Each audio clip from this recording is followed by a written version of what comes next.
Assalamualaikum warahmatullahi wabarakatuh. Sebelumnya izin memperkenalkan diri, nama saya Iswatun Hasanah dengan NPM 2413053161 dari kelas 2E.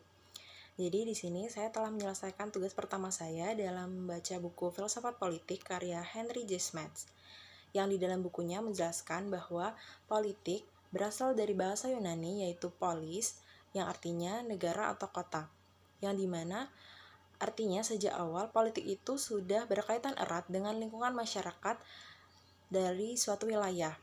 Tapi politik bukan hanya membahas tentang pemerintahan dan pemilu, tetapi juga bagaimana kita sebagai warga negara berupaya untuk mencapai tujuan kebaikan bersama.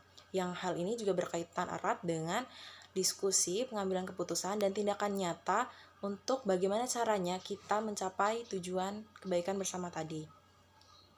Di dalam buku itu juga menjelaskan bahwa filsafat politik mengajak kita untuk berpikir lebih dalam tentang nilai-nilai, keyakinan, dan tindakan nyata yang mendasari tindakan politik kita pada saat ini. Bukan hanya tentang bagaimana kita menjalani pemerintahan, tetapi juga soal mengapa kita melakukan tindakan politik itu. Filsafat politik juga mempertanyakan tentang keadilan, kekuasaan, dan hak asasi manusia.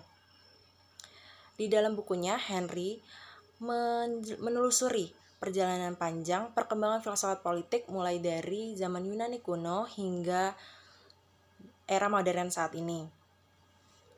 Ia di dalam bukunya juga menunjukkan pemikiran-pemikiran filsuf-filsuf terdahulu yang akhirnya dapat membentuk pemikiran kita untuk menjalankan politik kita pada zaman sekarang.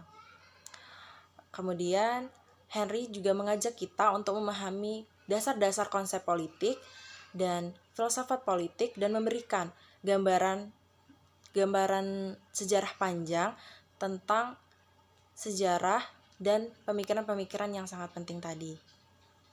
Yang intinya, Henry di dalam bukunya itu ingin menunjukkan bahwa filsafat politik bukan hanya urusan para ahli-ahli saja, tapi juga relevan dengan kehidupan sehari-hari kita sebagai warga negara. Sekian dari saya. Wassalamualaikum warahmatullahi wabarakatuh.